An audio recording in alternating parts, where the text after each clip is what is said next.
इस वक्त हमारे साथ मौजूद है पद्मश्री धर्मपाल सैनी जी, जिन्हें प्रदेश में ताऊजी के नाम से जाना जाता है। नक्सलियों द्वारा अगवा किए गए कोबरा बटालियन के जवान को रिहा करने में ताऊजी ने अपनी महत्वपूर्ण भूमिका निभाई है। उनसे जानेंगे कि किस तरह से इस अभियान को अंजाम दिया गया। सबसे पहले बहुत बहुत बधाई आपको सैनी जी कि आपके नेतृत्व में जवान को रिहा किया गया। धन्यवाद जी, आपसे जानना चाहेंगे कि किस तरह से इस अभियान को अंजाम दिया गया, कब आपके पास फ़ोन आया और इस पूरी अभियान की तैयारी की गई? देखिए, चिंतित तो अपन लोग सभी थे कि जवान अगवा हो गए हैं और ऐसी घटना हुई है। उसी दौरान 5 तारीख को मेरे से संपर्क हुआ पुलिस विभाग के द्वारा किया गया और वार्ता के लिए पूछा गया। तो मेरे मन में सवाल था कि भाई क्या वार्ता की और किनसे करनी होगी। वो मैंने सवाल किए तो उन्होंने बाद में बताने कहा। और 6 तारीख को जब मैंने सवेरे अखबार देखा तो उसमें मध्यस्थता की बात जो जनरल कमेटी के प्रवक्ता हैं श्री विकल्प, उनके द्वारा रखी गई थी। तो जब दूसरी बार फ़ोन आया तो मैंने अपनी मध्यस्थता के लिए उनको स्वीकृति कर दी। और 7 तारीख को हम लोग यहाँ से 5:30 बजे निकले। मुझे ये भी कहा गया कि आप चाहें तो एक आदमी साथ में रह सकते हैं। तो मैंने अपने एक पुराने कार्यकर्ता श्री जयरुद्र करे को अपने साथ लिया और मुझे यही बताया गया कि जो श्री तेलामई जी हैं, जो गोंडवाना समाज के अध्यक्ष हैं, और गोंडवाना समाज की जो उपाध्यक्षा हैं सुखमती आपका जी, ये इन दोनों को भी वहाँ सम्मिलित किया गया। ऐसे एक तरह से ये हम 4 लोगों की समिति मध्यस्थता समिति बनी और हम लोगों के यहाँ से हम लोग 7 तारीख को डिमरापा से शुरू हुए हैं और रात को बीजापुर में से हम लोगों को बासागुड़ा से तर्रेम के कैंप में रात को हम लोग 12:30-1 बजे करीब पहुँच गए, क्योंकि अगले दिन सवेरे ही हम लोगों को वहाँ निकलना था। और जो रास्ता है, कुछ तो सड़क है, नई सड़क बन रही है, कुछ कच्ची है, पक्की है, और बाकी का रास्ता करीब 10 किलोमीटर का रास्ता लगभग गाड़ी गडारी पगडंडी है, उसे जाना था। तो वहाँ पत्रकारों का एक दल पहले से था, जिन लोगों ने 6-7 पत्रकारों ने काफ़ी मेहनत की इस बात के लिए। उनके साथ हम लोग वहाँ से रवाना हुए और करीब 9 बजे के लगभग हम लोग वहाँ एक तुमरपारा है, जीरा गांव, हम जहाँ जो घटना हुई थी जीरा गांव हमने देखा। वहाँ से जोनागुड़ा पहुँचे। जोनागुड़ा में उनके लोगों ने हम लोगों को साथ में रास्ते के लिए साथ में लेके गए। वहाँ से टेकलागुड़ा होते हुए हम लोग तुमरपारा पहुँचे करीब 9 बजे करीब। वहाँ हम लोगों को हुए और लोग जमा होना शुरू हुए और थोड़ी बातचीत हुई, क्योंकि वो सब लोग गोंडी थे, इसलिए बातचीत करने में मेरा रोल बहुत छोटा ही रहा। फिर भी हम लोग आपस में जो बातचीत कर रहे थे, तो जो बॉडी लैंग्वेज होती है ना, वो उनकी हम समझ रहे थे और वो हमारी समझने की कोशिश करते थे। तो धीरे धीरे माहौल जो थोड़ा कहीं किसी युवक में तनावपूर्ण दिखती थी, तो वो धीरे धीरे मुझे लगता है कि 11, 11:30, 12 बजे तक माहौल बड़ा ठंडा हो गया था। जैसे संख्या आ रही थी तो हम कुछ न कुछ चर्चाएँ हमारी जारी थी हम लोग बैठ के। तो हम चारों लोगों ने, जो 4 समिति के सदस्य हो गए थे, एक तय कर लिया था कि हम समाज सेवी लोग हैं। अगर कोई बातचीत होगी, वार्ता होगी, तो हम किसी पार्टी से संबंध नहीं है, किसी पार्टी के मेंबर नहीं है, ना किसी पार्टी का मैंने कोई हमारा सब मतदान वाला कोई संबंध है। इस तरह से हम लोगों ने अपने आप को तय कर लिया था कि हम चारों समाज सेवी हैं और हमारा मकसद खाली इतना है कि हम ये जो आपकी शर्त है इसको पूरी करने के लिए आए हैं कि आप हमको जवान को सौंप दें, जैसे हम शासन को उनको सौंप दें। इस तरह से चर्चा हमारी स्पष्ट बहुत कुछ हो गई थी और हम लोगों में बहुत ही सुंदर और प्रेमल समन्वय बन गया था। 12:30 बजे खाना भी हम लोगों को उन्होंने खिलाया, लेकिन मैं अकेला ही शाकाहारी था, जिसने वहाँ के मोटे चावल का भात और टमाटर की चटनी का आनंद लिया। उसके बाद में फिर वहाँ भोजन के बाद में पहले ग्रुप के रूप में तेलामी जी को और जो सुखमती बहन जी थी उनको बुलाया गया और हमको रेडी रहने के लिए कहा गया कि आप दूसरे ग्रुप के लिए चर्चा के लिए तैयार रहिए। लेकिन 1 घंटे की चर्चा के बाद में मुझे लगता है कि तेलामा जी ने बहुत अच्छी तरह से हैंडल किया होगा। तो उन्होंने मान लिया कि ये समिति तटस्थ समिति है, पार्टीबाजी की समिति नहीं है। ऐसे आश्वस्त शायद वो सफल हो गए करने में, तो दूसरे ग्रुप को फिर नहीं बुलाया गया। और वो स्वयं ही वहाँ ये जो तुमरपारा है वहाँ के थोड़ी दूर एक उसमें कमरे में गए और वहाँ उन्होंने पत्रकारों को बुलाया और उनको कुछ हिदायतें दी। जो उनकी चर्चा हुई होगी उसमें हम लोग नहीं गए हैं, लेकिन उसके बाद में फिर लोगों ने धीरे धीरे आना शुरू किया और उनके जो कमांडर थी वे भी वहाँ आ गई। उन्होंने लोगों को संबोधित किया, लोगों को अपने पास बुलवाया उनके लोगों ने और उन्होंने संबोधित किया। वो सब गोंडी में बोले, इसलिए गोंडी में जानता नहीं हूँ, इसलिए उसके बारे में डिटेल में नहीं बता सकता। लेकिन उसमें उन्होंने जो प्रमुख बातें कही, ये कही कि ये जवान है, ये समिति आई है, इस समिति के सामने हम उस जवान को छोड़ रहे हैं, तो तुम लोगों का क्या कहना है। अच्छा उसने प्रवचन दिया होगा, 10-15 मिनट बोली हैं वो। तो जो वहाँ जो वातावरण हमको जो हम बॉडी लैंग्वेज पढ़ने की कोशिश कर रहे थे, उससे वातावरण सकारात्मक बनता हुआ नज़र आ रहा था। और जब उनने पूछा तो लोगों ने समर्थन किया कि हाँ उनको होना चाहिए।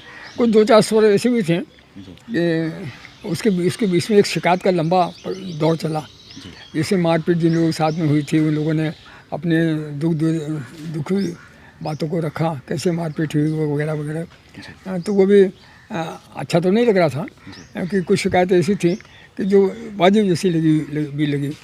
लेकिन अब जानते हैं कि जहाँ ऐसी मुठभेड़ होती है उसके बाद में सभी लोग आपा खोए हुए होते हैं, तो उसको समझा जा सकता है कैसे कैसे हुआ होगा।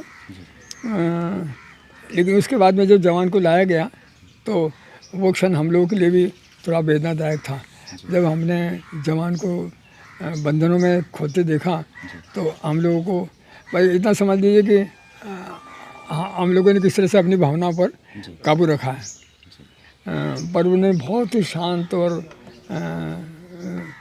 जिसको कहते हैं सकारात्मक माहौल में वो सब वहाँ पर प्रक्रिया हुई। काफ़ी फ़ोटोग्राफ हुए, फिर हम लोगों के साथ में फ़ोटोग्राफ हुए और लोगों ने अपने प्रश्न पूछना शुरू किए। जो पत्रकार भाई थे उन लोगों ने उनका इंटरव्यू लेना शुरू किया। तो करीब करीब सबके प्रश्न में उन्होंने ये कहा कि कॉमन प्रश्न थे सबके कि मेरे को ना आतंकित किया गया, ना मुझे प्रताड़ित किया गया, ना मुझे कोई चोट पहुँचाई गई है, खाना वगैरह दिया गया है वगैरह वगैरह। फिर ये भी पूछा गया कि आप पकड़ में कैसे आ गए।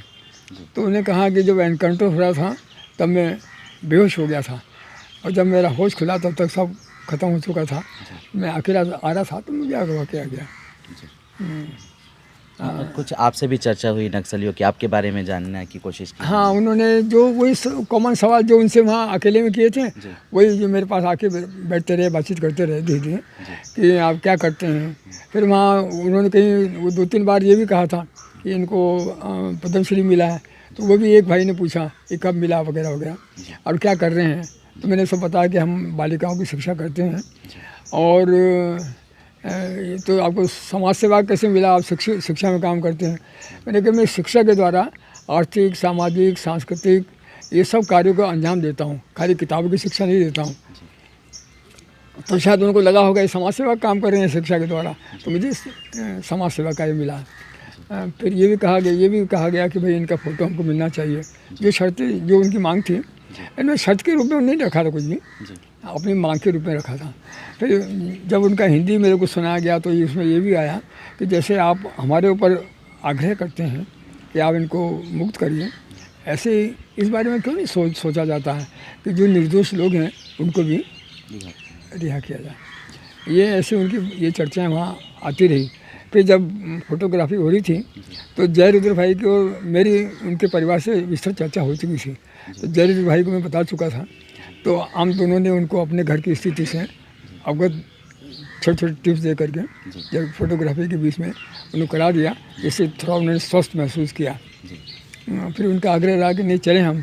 तो वहाँ ये भी तय हो गया था कि हमको अगर काफ़ी जानकारी लेनी है तो रात को ठहरना पड़ेगा। तो मैंने उनको अनुमति दे दी थी कि रात को ठहर सकते हैं, ठहरेंगे, हमको चिंता की बात नहीं, खुले में मैदान में सोएंगे। लेकिन फिर मुझे एकदम ध्यान आया कि यहाँ तो इतना बड़ा समूह है कि जिनके परिवार के लोग मारे गए होंगे या पीटे होंगे और रात को जवान के ऊपर हमला हो गया तो बड़ा गड़बड़ हो जाएगी। तो इसलिए फिर मैंने उनसे कहा कि नहीं, इसको बाहर कर देना आपने, लेकिन ये बता रहा हूँ मैं। जी तो फिर हम लोगों ने तय किया कि नहीं हम जाएंगे। जी तो फिर हम लोग वहाँ से 5 बजे निकले। जब हमने निर्णय किया कि हम जाएंगे और मोटरसाइकिल पर बैठने लगे, तब उस जवान के चेहरे पर पहली मुस्कुराहट दिखाई दी, तो इसने हमको बड़ा सुकून दिया। कुछ शर्तें रखी थी क्या नक्सलियों ने? नहीं, उनका एक ही कहना था कि इस जवान को अपने घर की फ़ोटो हम चाहिए, हम फ़ोटो देखना चाहते हैं कि ये अपने घर पहुंच गए हैं और ये अपने घर के परिवार के साथ में है। तो ये हमने जब वहाँ सौंपा उनको, तर्रे में आकर के जो उनके कोबरा कमांडर साहब थे उनको सौंपा, उनको हमने बता दिया। और बाद जो दूसरे भी अपने यहाँ के पुलिस अधिकारी थे और जो दूसरे अधिकारी थे सबको बताया। और सब लोगों ने आश्वस्त किया है कि वो घर जाएंगे और वो फ़ोटो भी भेजी जाएगी। ताऊ जी, आप 91 साल के हो गए हैं, इस मध्यस्थता के लिए आपको सरकार ने चुना। कितने किलोमीटर का आपको सफ़र तय करना पड़ा और किसी तरह की कोई थकान महसूस हुई? और एक जवान को रिहा करने में आप शामिल हो रहे थे, किस तरह का आपको? देखिए भाई जी, यहाँ 5:30 बजे बैठे और रात को 1 बजे के लगभग तर्रे में पहुँचे। जबकि हमको तो एक अंदाज़ तो था हमको कहाँ क्या किया जाएगा, लेकिन धीरे धीरे उन लोगों ने बहुत ही अच्छी तरह से अच्छी व्यवस्था वगैरह सब ठीक थी और हमको वहाँ आराम भी किया हम लोगों ने। सबका बहुत ही सहानुभूतिशील दृष्टिकोण से रहा हम लोग। जो अगले जो सुबह जो हमारा कार्यक्रम हुआ, जैसे मोटरसाइकिल में जाना पड़ा, तो मुझे हार्निया का परेशानी है, तो मुझे अपने उनसे कहना पड़ी ड्राइवरों से मोटरसाइकिल कि भाई देखो, एक तो मैं 90 साल का हो गया, 91 चल रहा है, ऊपर से मैं हार्निया का परेशानी है, तो तूने बहुत जंप मत कराना जवानी के। तो वो जो चेतन भाई थे, उन्हें जाते समय तो, क्योंकि हम लोग समय था हमारे पास में, तो हम लोग अच्छे से गए। परेशानी तो होती है, लेकिन क्योंकि हम जब मेरा स्वभाव रहा है कि जब कोई चुनौती आ जाए, कोई मिशन स्वीकार कर लेता हूँ, तो भूदान की जो यात्रा मैंने 14-15 साल की है, तो उसमें कोई कठिनाई ऐसी नहीं थी कि जिसको हमको वहाँ सहन करना नहीं सीखे हों। तो जो बीनबाजी के साथ में जो भूदान के अंदर घूमते थे, तो बहुत कुछ सहन करना सीख चुके हैं। आपसे एक आखिरी सवाल है कि ये जानना चाहेंगे, पिछले 4 दशक से आप बस्तर में सेवा दे रहे हैं, बाकायदा 37 आश्रम हैं जिसमें नक्सल प्रभावित क्षेत्रों में भी है। क्या लगता है इस नक्सल समस्या का कैसे हल हो पाएगा? देखिए भाई जी, ये बड़ा जटिल सवाल है और इसका कोई किसी के पास एक हल नहीं है। लेकिन अंततः को तो सारे युद्ध भी बड़े युद्ध हैं, वो टेबल पर ही ख़त्म होते हैं। तो बातचीत के लिए जो एक मजबूत इच्छा शक्ति होती है, उसको भी हमको सारे अपने दूसरे कार्यक्रमों को चलाते हुए भी वार्ता वाली बात को तो हमको अपने सामने हमेशा रखना ही चाहिए और कोशिश की जाना चाहिए कि हमारे किसी भी प्रकार के अभियान का एक बात तय होना चाहिए कि भाई हम शांति के लिए जब भी मौका आएगा तो पीछे नहीं हटेंगे। दोनों तरफ से होना चाहिए, सरकार और नक्सली के। दोनों तरफ से होना चाहिए, तो होना तो होगा दोनों तरफ से। क्योंकि आखिर जो लोग हैं वो तो अपने ही हैं, अपन अंदर ही हैं, अंदर सब कर रहे हैं। तो अपन कोई ऐसा तो नहीं कह सकते कि नहीं हम जो चाहेंगे वही करेंगे। तो जहाँ तक मेरा व्यक्तिगत सवाल है, और मैं गांधीयन हूँ, मैं तो यूँ भी शांति का ही सिपाही हूँ। तो हाँ, उन्होंने अपनी विज्ञप्ति में ये भी कहा हुआ है कि जो पहले हमने बातचीत की है उसमें हथियार डाल के नहीं की है हमने। तो उन्होंने अपनी मंशा जाहिर कर दी कि अगर हम बातचीत करेंगे तो हथियार डाल के नहीं करेंगे। लेकिन ये अभी उन्होंने अपनी बात रखी है। पर कोई भी चीज़ जब हम शांति स्थापित करना चाहते हैं तो कोई बाधा अंतिम नहीं होती है, उनको सुलझाया जा सकता है। मैं मानता हूँ कि जो समस्या होती है मानव बुद्धि की, और मानव बुद्धि सुलझाई जा सकती है। तो आप देख सकते हैं कि जिस तरह से सैनी जी ने बताया कि पूरी तरह से इस अभियान को कैसे अंजाम दिया गया, कैसे नक्सलियों तक पहुंचा गया, पूरी तरह से जो वहां अभियान चलाया गया, जन अदालत लगाई गई, पूरी तरह से सकारात्मक माहौल देखने को मिला। और यही वजह रहे कि सही सलामत जो मध्यस्थता टीम गई हुई थी वो जवान को रिहा करके ले आई। हालांकि सैनी जी का ये भी कहना है कि अगर नक्सल समस्या का अंत करना है, इसका हल निकालना है, तो शांति वार्ता सबसे अहम मुद्दा है और जिसमें सरकार को और नक्सलवाद को दोनों को बैठ के बात करना चाहिए, तभी इस नक्सलवाद का अंत होगा। वहीं उनका कहना है कि बस्तर में जल्द से जल्द शांति व्यवस्था स्थापित होगी तो बिल्कुल बस्तर का भी विकास होगा। अशोक नायडू, ETV भारत, बस्तर।